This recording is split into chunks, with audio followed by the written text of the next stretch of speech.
Sahabat Alkitab, keluarga secara khusus di dalam pemahaman iman Kristen merupakan sebuah ruang yang paling intim bagi kita untuk merayakan dan mewujudkan kasih Kristus.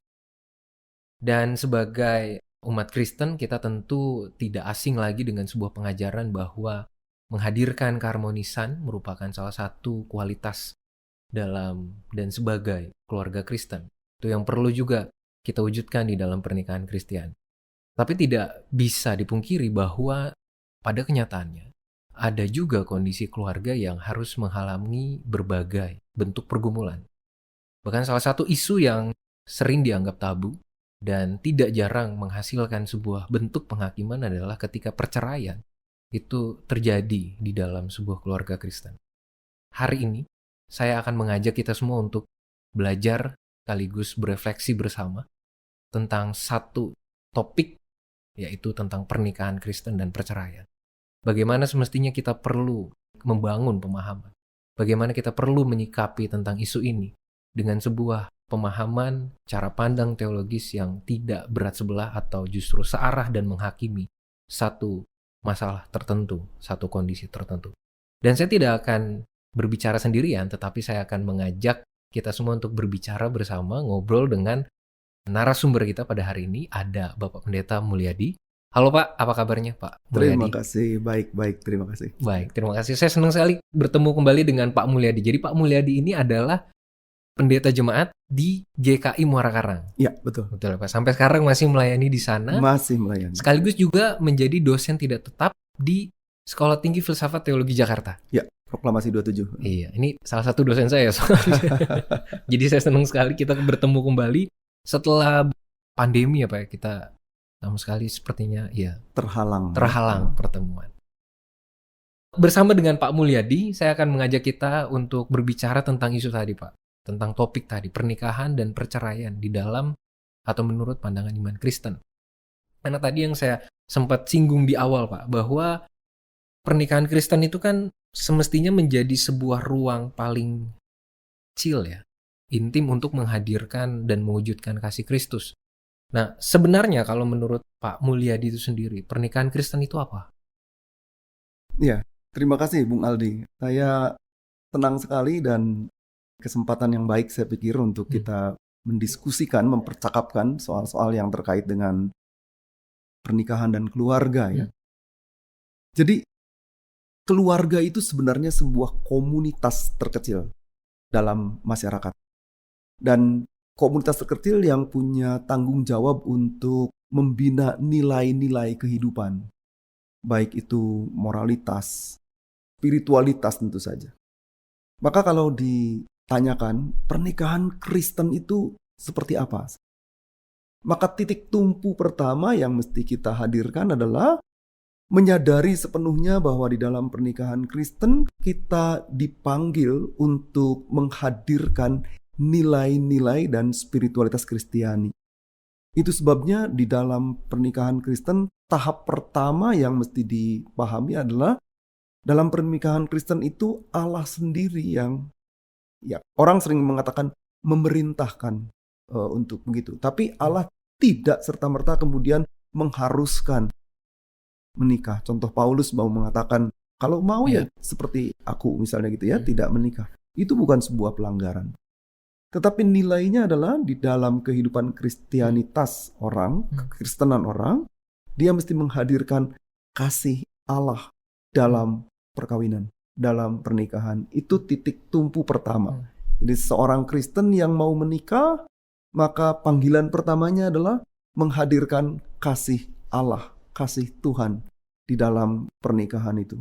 Dan artinya itu pemahaman yang semestinya dimiliki oleh setiap orang Kristen. Iya. Yang sudah memutuskan saya mau menikah. Betul. Gitu. Dia mesti punya spirit pertama adalah saya mesti menghadirkan kasih Tuhan di dalam pernikahan itu.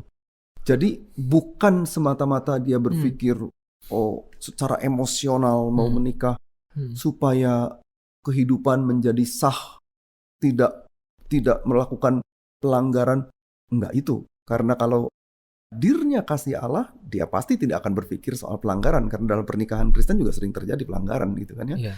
Nah ini yang mesti pahami Ya. tahap pertama. Orang yang mau menjalankan kehidupan kekristenan, dia mesti menghadirkan kasih Allah. Jadi bukan semata-mata eros, tetapi bagaimana ya kasih Allah itu yang agape itu juga hadir di dalam kehidupan kekristenan. Tapi kalau misalnya Pak, ada pasangan yang memutuskan untuk menikah, tapi misalnya seperti tadi ya karena kan namanya juga manusia, memang ditakdirkan untuk berpasang-pasangan.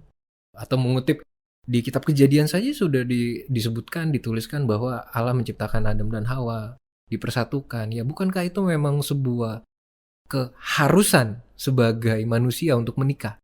Itu bagaimana? Karena mengutip dari kisah Alkitab juga. Ya, terima kasih. Jadi mungkin kata yang tepatnya jangan digunakan kata ditakdirkan dulu. Karena Oke. kalau ditakdirkan itu seolah-olah kemudian kita tidak punya kehendak bebas. Sebab di Alkitab dikatakan juga tentang kehendak bebas itu. Di sejak awal itu kehendak bebasnya sudah disampaikan demikian ya. Nah, ketika dihadirkan berpasang-pasangan, maka spirit pertama adalah membangun sebuah kehidupan. Membangun sebuah kehidupan di dalamnya terjalin satu ikatan yang kuat di dalam sikap saling menghormati, sebagaimana Allah merindukan kehadiran manusia yang saling menghormati, saling menghargai. Sebab dalam proses kehadirannya sendiri, Allah sudah jelas mengatakan supaya manusia itu menjadi gambar dan rupanya. Itu kitab Kejadian menegaskan hal ini. Dan dalam kaitan gambar dan rupa Allah di dalam diri manusia itu, maka nilai besarnya adalah kesetaraan, pemahaman yang sama, lalu sikap saling menghormati, sikap saling menghargai. Dan karena itu manusia punya panggilan untuk betul-betul mengasihi dengan tulus di dalam kerangka menghormati dan menghargai itu. Jadi ini satu pemahaman yang saya pikir penting ya. Tadi Pak Mul udah berulang kali mengulang kata itu sebenarnya, dan saya menangkap itu jadi satu kata kunci, bahwa ada ketulusan dalam kasih yang semestinya, atau ketulusan kasih yang semestinya tampil, hadir, dan diwujudkan di dalam pernikahan Kristen. Karena tadi ya balik lagi bahwa pernikahan itu juga menjadi ruang untuk menghadirkan kasih Kristus, bukan begitu kan Pak? Artinya menjadi sebuah kesadaran bagi setiap orang yang memutuskan untuk menikah. Nah, lalu kalau misalnya ada orang yang juga sedang bergumul tentang pernikahan Kristen yang sehat itu seperti apa? Berdasarkan pengalaman Pak Mul juga sebagai seorang pendeta yang mendampingi jemaat. Jadi apa sebenarnya Pak pernikahan yang sehat itu seperti apa? Secara khusus dalam kerangka iman Kristen. Iya. Baik, terima kasih. Jadi memang ini pertanyaan yang sangat sangat menjurus, sangat spesifik. Karena ketika kita berbicara soal pernikahan secara Kristiani tentu saja ya, maka tahap pertama yang mesti dipahami adalah bahwa pasangan itu dihadirkan oleh Allah dan dipilih oleh manusia. Jadi kalau saya menikah dengan istri saya, yang menentukan itu saya memilih dia. Maka konsekuensi dari pilihan itu mestinya saya bertanggung jawab atas pilihan saya. Nah, secara Kristiani, pilihan itu mesti dikembalikan kepada sebuah kemuliaan Allah dalam diri saya dan dalam diri pasangan saya. Maka secara Kristiani sebenarnya harusnya saya kembali melihat dan mempermuliakan Allah melalui pasangan saya. Nah, itu yang mesti terjadi di dalam kehidupan keluarga. Seorang suami, ia mesti menampilkan kemuliaan Allah di dalam dirinya, tapi sekaligus juga kemuliaan Allah pada istrinya. Seorang istri mesti menampakkan kemuliaan Allah pada dirinya, tapi sekaligus juga kemuliaan Allah pada suaminya. Sehingga dia mesti menampilkan satu kualitas hidup yang membuat suaminya berbahagia dan betul-betul bangga pada dirinya dan memperlihatkan kemuliaan Allah itu. Sebab apa itu namanya ya? Kalau saya gambarkan seperti figura, kalau kita melihat gambar di situ, orang akan memandang gambar itu dengan indah karena gambarnya yang bagus. Nah, kita ini menjadi etalasenya, figuranya keluarga dalam pernikahan itu. Istri saya mesti sungguh-sungguh dilihat oleh orang keindahannya melalui saya. Kalau saya tidak menghormati istri saya, orang juga berarti tidak akan bisa menghormati saya. Dan di situ kualitasnya. Secara Kristen itu mesti kelihatan. Sebab ketika Allah pertama sekali menghadirkan manusia, gambar Allah itu kelihatan pada manusia itu. Baiklah kita menciptakan manusia itu laki-laki dan perempuan menurut gambar Allah. Maka itu mesti diperlihatkan juga oleh pasangan suami istri. Nanti kemudian termasuk keluarganya begitu ya. Anak-anak, kalau Tuhan berkati dengan anak-anak, Tuhan karuniakan mesti memperlihatkan kemuliaan Allah itu pada diri mereka. Orang tua harus punya tanggung jawab itu juga. Berarti muncul benar-benar kesetaraan di dalam hubungan pernikahan. Ya. Ketika itu menjadi keluarga yang juga di dalamnya bukan hanya suami dan istri, tetapi juga sudah ada kehadiran anak. Misalnya, maka setiap pihak yang ada, setiap orang yang ada di dalam keluarga itu harus, saya pakai kata harus ini, karena menjadi sebuah bentuk pemenuhan tanggung jawab untuk saling bahasa tadi Pak Mul, memperlihatkan kemuliaan Allah. Istri terhadap suami, suami pada istri, orang tua pada anak, dan anak pada keluarga, pada orang tua, begitu. Tapi bagaimana dengan misalnya ada orang yang mau mengutip, tapi kan bukankah di Alkitab kesannya hanya satu pihak yang dituntut? Misalnya istri tunduk terhadap suami. Ya. Bagaimana Pak? Ya, terima kasih. Ini ayat yang sering kali dipakai oleh rekan-rekan saya untuk rekan-rekan pendeta maksud saya, untuk dijadikan teks pernikahan. Ya. Hai istri, tunduklah pada suami. Nah, tadi disinggung soal perwujudan kasih Allah itu bukan soal keharusan, tapi mutlak memang harus ada. Gitu ya.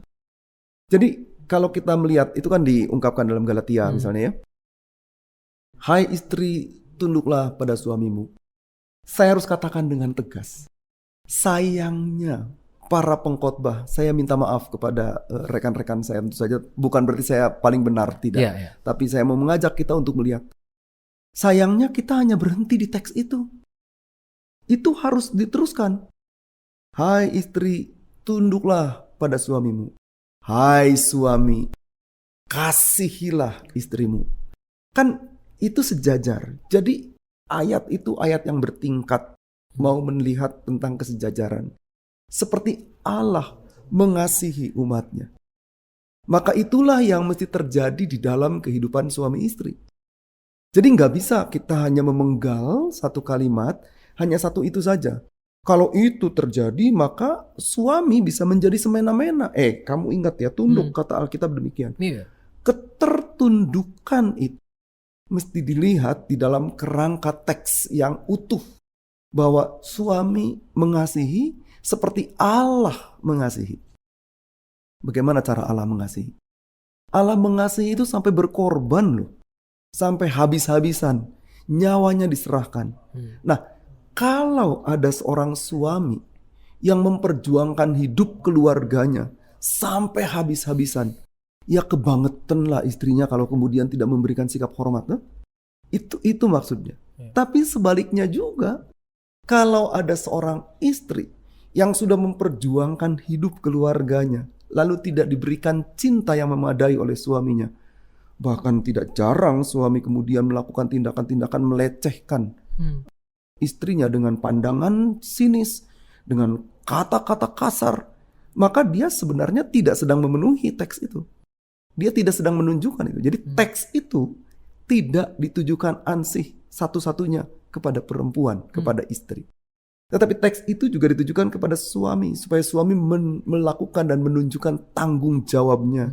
Tanggung jawab ini bukan soal tanggung jawab moral, tetapi juga tanggung jawab spiritual, tanggung jawab fisik. Nah, sebaliknya, jika ada seorang istri yang melakukan pekerjaannya dan sebagainya, katakanlah jabatan yang dihasilkannya melebihi suaminya, maka tidak serta-merta dia kemudian menjadi orang yang mengatakan, kamu kan di bawah saya karena saya yang berhasil. Tidak begitu. Karena formatnya adalah keduanya saling mengasihi.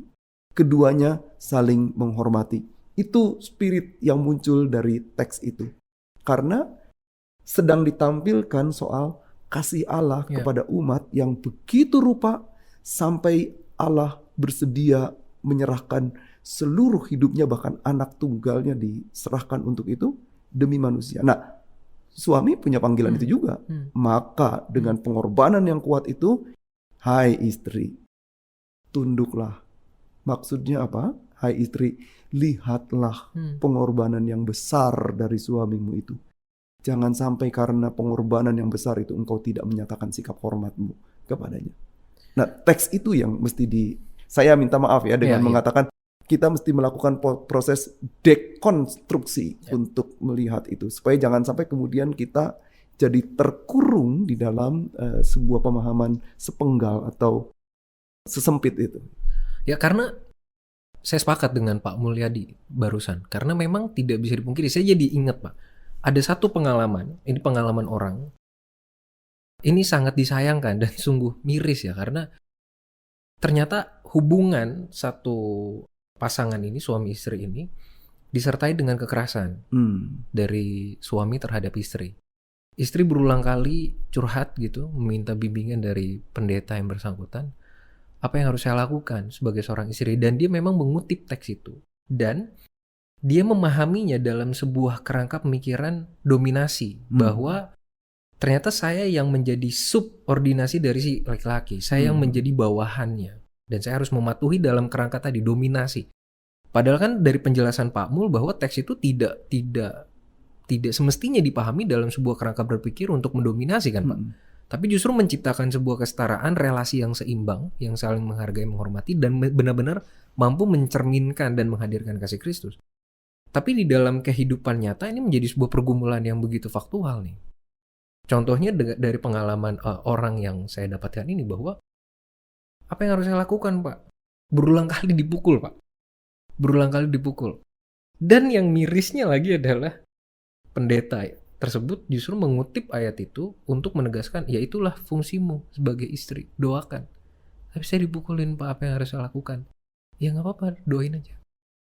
Maksudnya bagaimana Pak? Kalau Pak Mul kan mungkin kalau orang itu dapat pendetanya dengan pemahaman yang seperti Pak Mul mungkin akan mendapatkan bimbingan yang jauh lebih berimbang begitu. Tetapi sepertinya memang cukup banyak nih kenyataan hidup yang hubungan suami istri tidak seindah konsep yang kita bicarakan. Bagaimana sebenarnya? Iya, ini bukan kisah pertama, kedua, ketiga karena banyak sekali hal yang seperti ini. Ya. Termasuk juga bukan hanya kekerasan dari suami kepada istri, tapi juga kekerasan istri terhadap suami. Itu saya kira mesti dilihat seimbang ya, supaya kita tidak parsial melihatnya. Maka itu penting sekali di masa pranikah, sebelum menikah, mengenal dengan baik calon suami atau calon istri. Orang dulu suka menyebut dengan istilah lihat, bobot, bibit, bebet, itu bahasa Jawa begitu ya, lihat segala sesuatu yang latar belakang. Tapi saya tidak ingin mengukuhkan bahwa itu benar atau salah, bukan itu.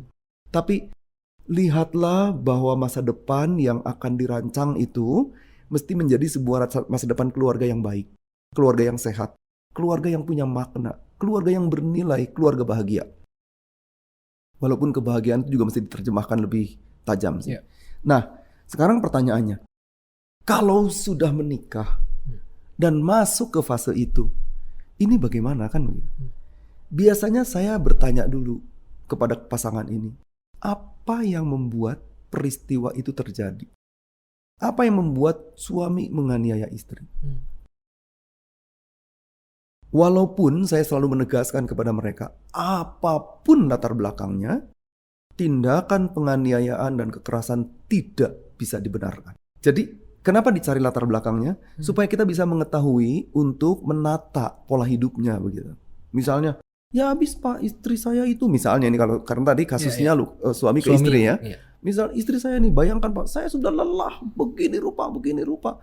Dia datang lalu dengan seenaknya saja dia terus-menerus nonton televisi atau mendengarkan di gadgetnya. Kan tahu Pak, saya lelah. Nah, ini kan ada sebuah persoalan. Panggilan kehidupan kalau memang sudah memutuskan istrinya ada di rumah, ya persiapan juga dong untuk itu ya. Membangun sebuah kehidupan itu kan bersama-sama. Yang kedua, mesti dilihat juga ini pergaulan suami ini dengan siapa ini? Suami justru mesti punya kemampuan dan keberanian untuk menata hidupnya supaya dia tidak membawa arus luar yang buruk itu ke dalam rumah. Dia mesti menata hidupnya dan punya keberanian untuk melawan itu.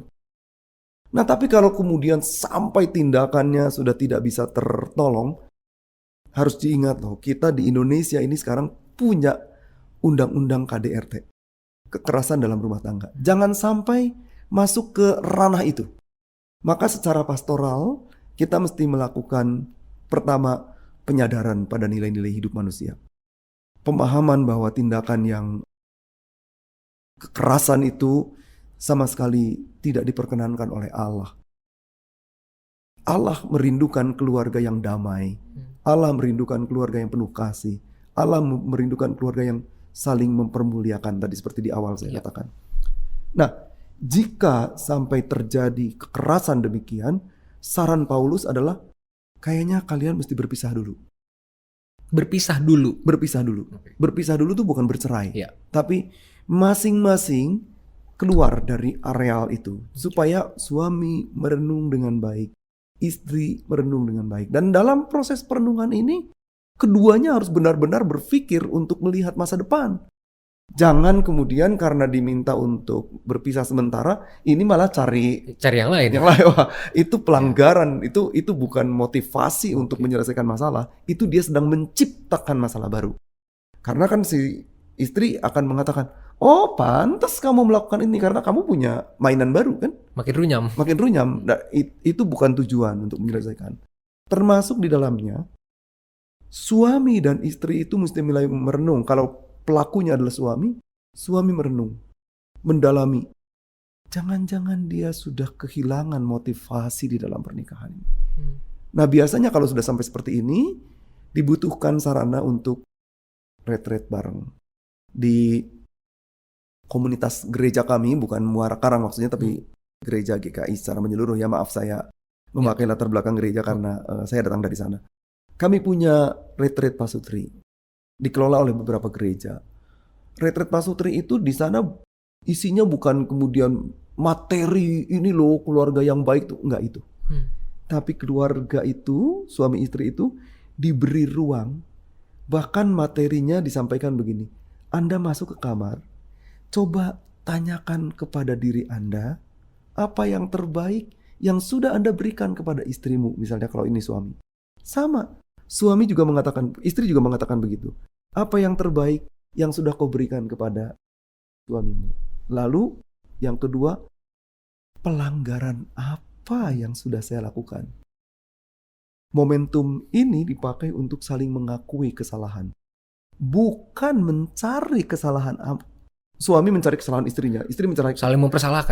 Kalau itu sih nggak usah dicari juga, udah daftarnya sudah sangat banyak pasti, karena akan ditemukan dan dicari-cari.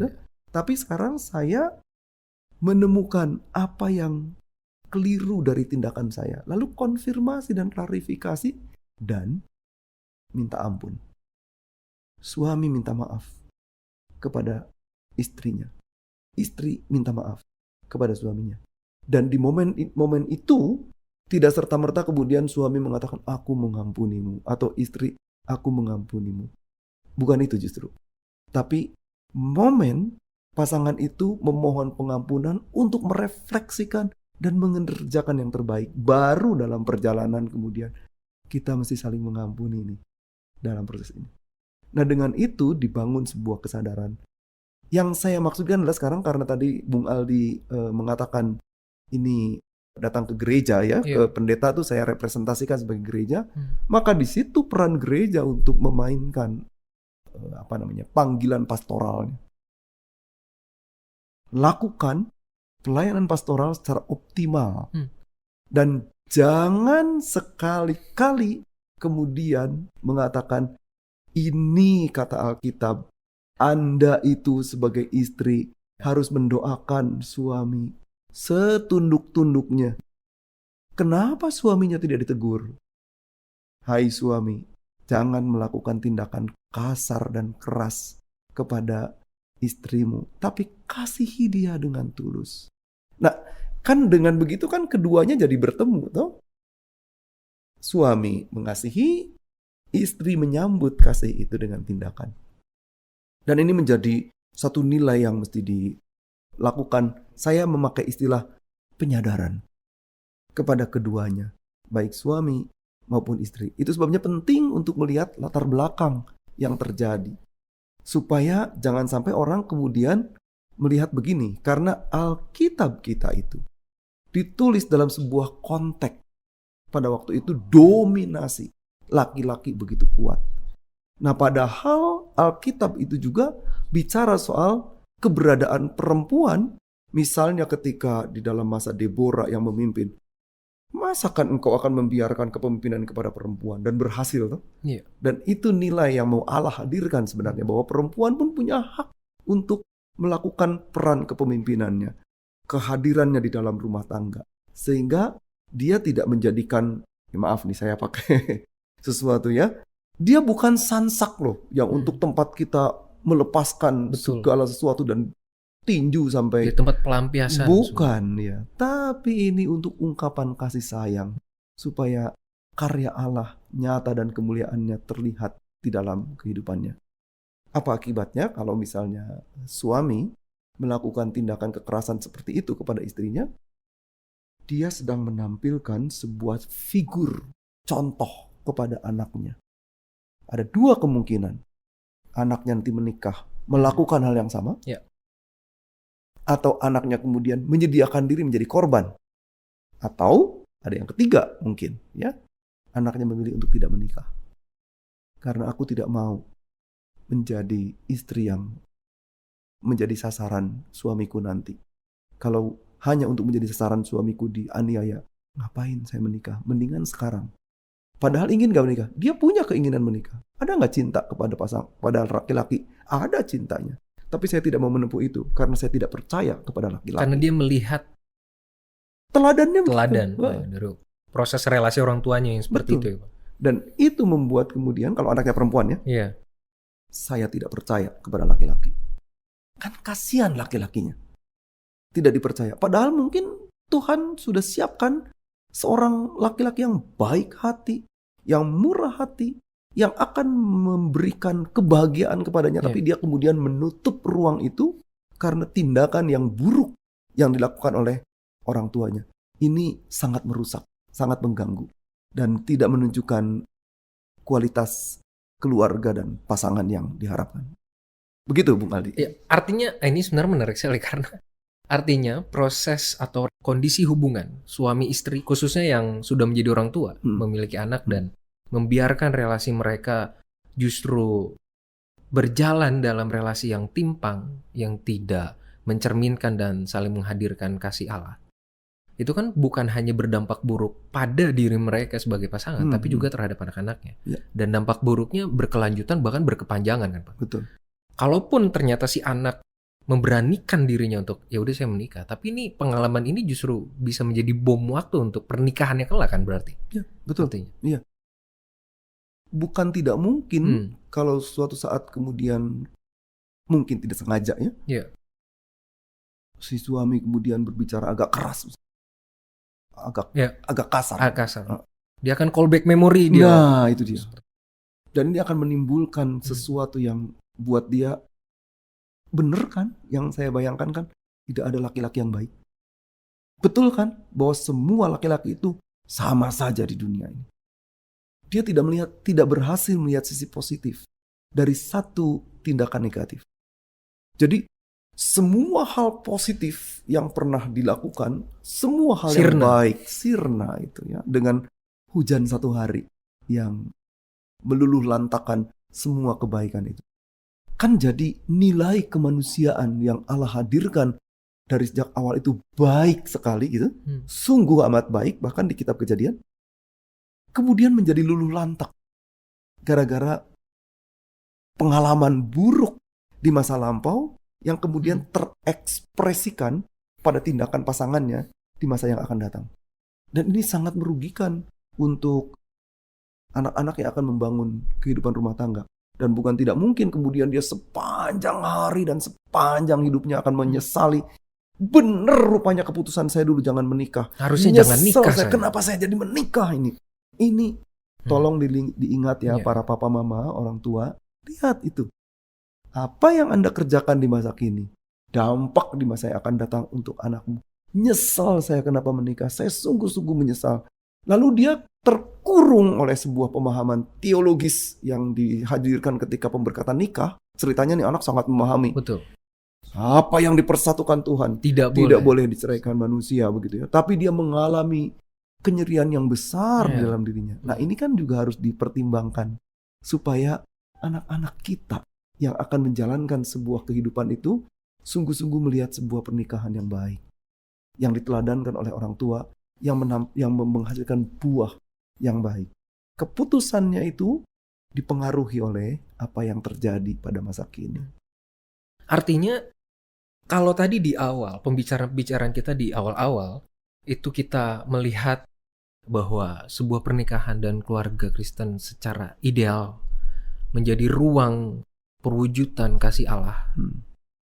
Tetapi pembicaraan kita makin ke sini, salahkah kalau misalnya saya katakan bahwa keluarga Kristen, pernikahan Kristen yang semestinya idealnya tadi seperti itu, Pak, tapi justru juga bisa menjadi ruang bagi munculnya trauma. Wah, ini luar biasa ini. Saya harus katakan begini. Contoh tadi itu adalah trauma. Trauma keluarga. Saya pernah dijumpai oleh seorang remaja ya. Saya tidak akan menyebutkan namanya pasti, tapi yang bersangkutan tidak keberatan kisahnya dipakai gitu. Dia mengatakan begini, Om, salah nggak kalau saya melanggar perintah Tuhan? Itu pertanyaannya. Saya bingung menjawabnya. Saya bilang kalau melanggar perintah Tuhan, siapapun salah. Tidak boleh kan? Iya. Berarti kalau saya tidak menikah, saya melanggar perintah Tuhan. Loh, jadi saya bingung, kenapa kamu bicara begitu? Gitu kan ya? Saya tanya, apa yang melatarimu? Karena saya tidak ingin menikah. Nah, yang membuat kamu tidak ingin menikah itu apa? Dia bilang, saya kapok. Saya tobat melihat perlakuan kehidupan papa dan mama saya. Tidak ada di dalam rumah kami ini satu hari saja tanpa perang. Satu hari saja tidak ada caci maki. Satu hari aja tidak ada kata-kata yang menyakitkan. Nah, kalau nanti kami hidup di dalam pernikahan dengan kondisi itu, kenapa saya tidak memilih sekarang dengan cara begini? Toh saya sudah rasakan sekarang keadaan yang sakit ini. Jadi dia sudah trauma dengan hidupnya. Lalu saya agak bercanda, tapi maksudnya candaan itu dimaksudkan supaya dia rada-reda gitu ya. Tapi saya serius dengan pastoral ini. Saya katakan begini, kalau kamu sekarang menikmati, kata menikmati itu candaan. Kalau kamu sekarang menikmati hidup yang nyeri ini, kenapa kamu tidak nikmati hidup yang lebih bahagia dengan pasanganmu nanti? Lalu dia bilang begini, iya kalau bahagia. Kebahagiaan itu apa sih? Saya belum temukan dalam rumah tangga. Apa itu tidak? Apa kita tidak orang tua ya?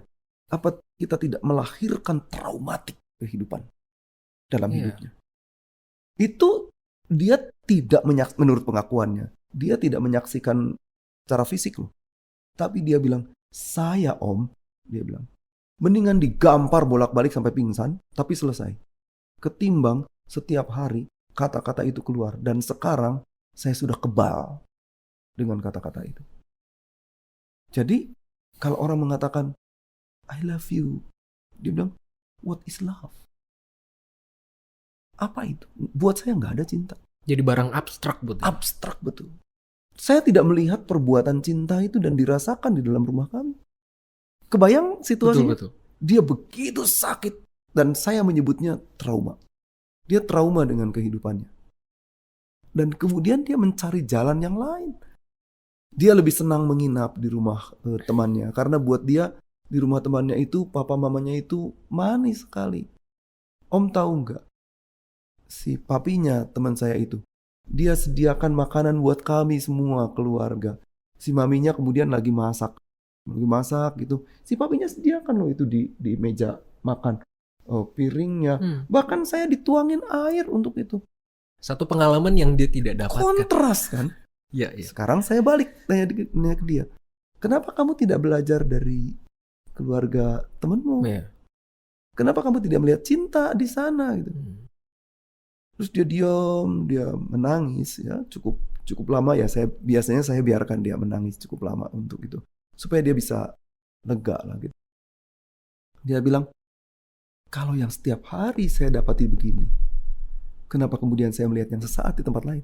Jadi di pikirannya itu sudah konstruksinya itu sudah begitu rupa, gitu. Kebal tadi yang dia katakan. Saya tidak melihat cinta. Cara pandang dia sudah terbentuk seperti itu. Demikian. Jadi kalaupun ada yang baik, itu udah sulit sekali untuk dapat perhatian dia jadinya. Iya, buat dia itu sesaat. Sesaat ya. Iya, karena yang paling dominan baginya adalah sakit.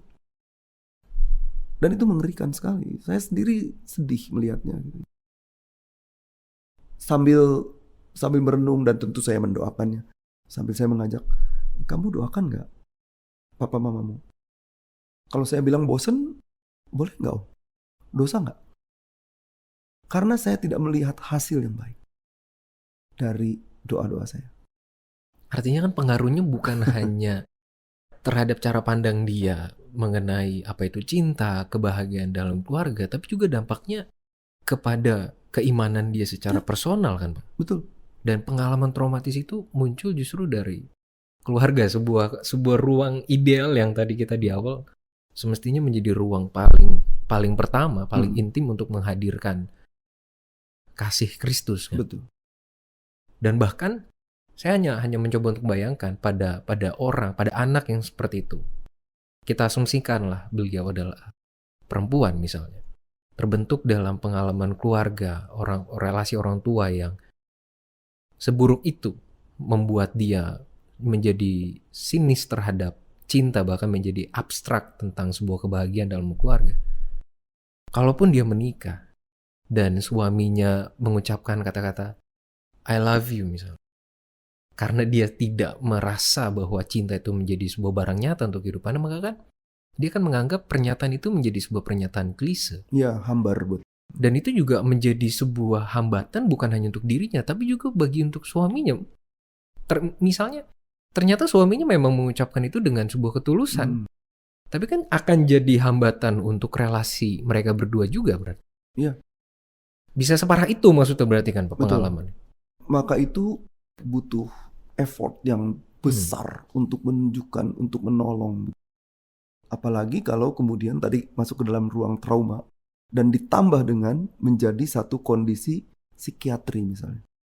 Sampai jadi sakit tapi tidak sampai menggelegar gitu. Tapi dalam kondisi psikisnya dia jadi sakit. Apa yang bisa dilakukan untuk menolong orang seperti ini? Harus dilakukan tindakan kesabaran yang sangat ekstra.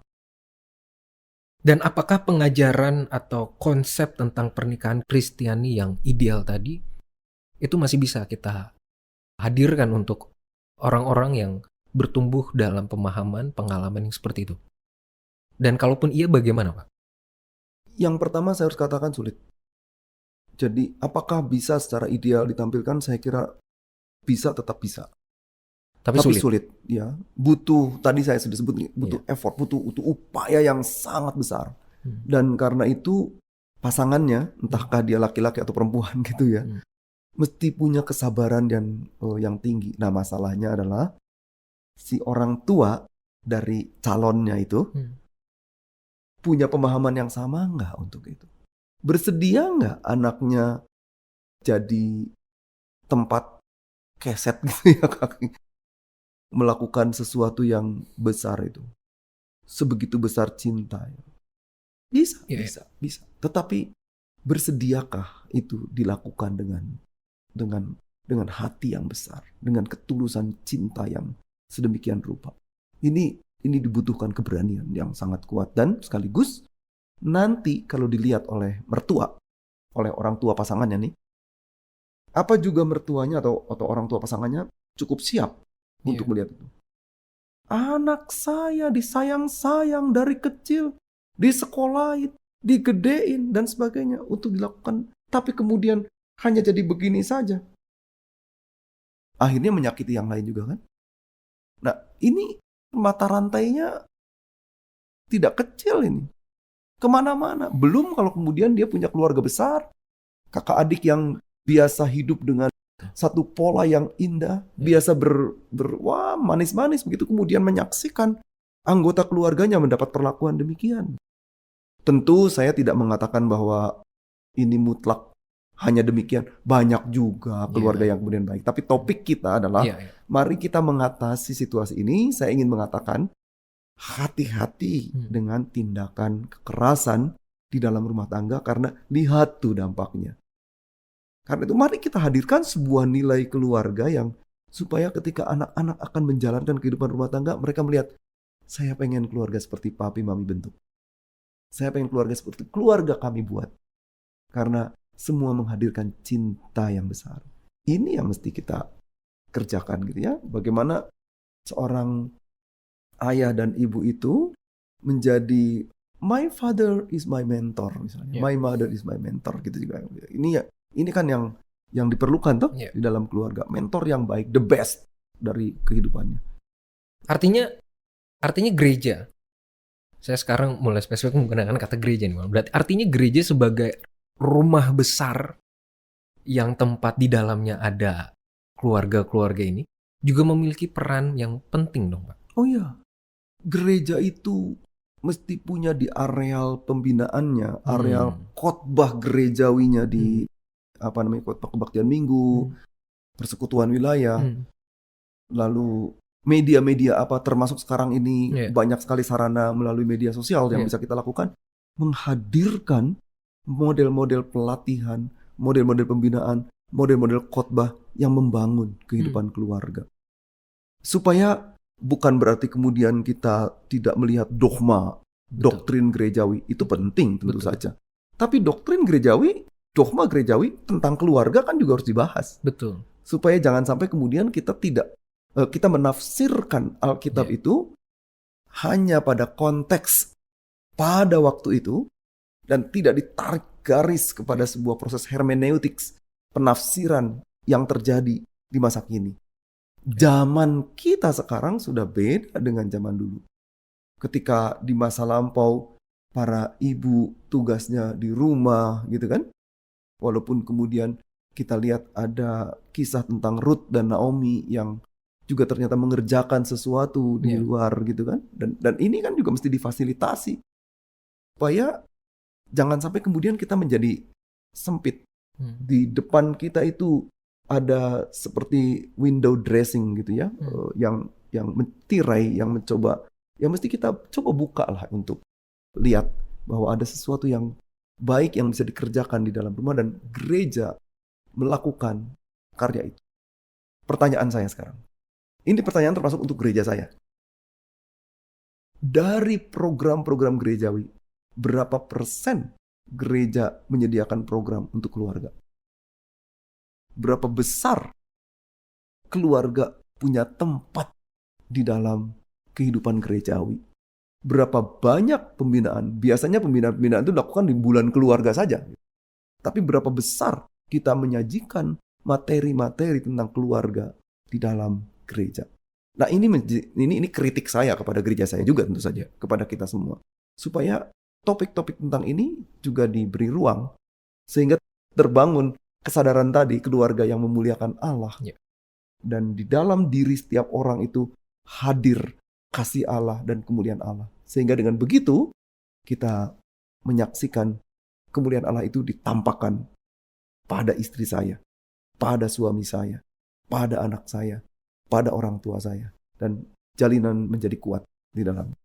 Pak Mul, obrolan kita sudah cukup panjang dan bahkan kita mulai mengarah terhadap keterlibatan pengalaman trauma di dalam sebuah keluarga. Nah, kita akan berhentikan terlebih dahulu sementara obrolan kita, sembari kita akan mengajak para sahabat Alkitab untuk menggumuli tentang pembicaraan ini ya, Ya. apalagi tadi Pak Mul sudah memberikan semacam PR bersama bagi kita semua, gereja dan juga setiap orang Kristen saya pikir untuk menggumuli, benar-benar menggumuli tentang kehidupan keluarga. Ini bukan satu konsep yang abstrak, tetapi semestinya menjadi sebuah pengajaran yang begitu nyata di dalam kehidupan setiap keluarga Kristen, begitu. Bagaimana menghadirkan kasih Allah dalam ruang yang kesetaraan itu kan, Pak. Sesi ini akan kita akhiri untuk sementara ini. Sembari nanti sesi yang obrolan kita berikutnya, saya akan mengajak Pak Mul untuk kita berbicara tentang pernikahan dan perceraian. Oh, wah. Satu topik juga yang tadi di awal sebenarnya sudah sempat saya Iya, bahas. Ini jadi satu hal yang tabu sebenarnya, tapi Iya. tidak bisa dipungkir bahwa ada. Dan bahkan mungkin tidak berlebihan kalau saya katakan. Banyak yang mengalami perceraian. Nah, ini juga menjadi ajakan bagi sahabat Alkitab untuk terus ikuti pembicaraan kita dalam podcast Alkitab Siniar.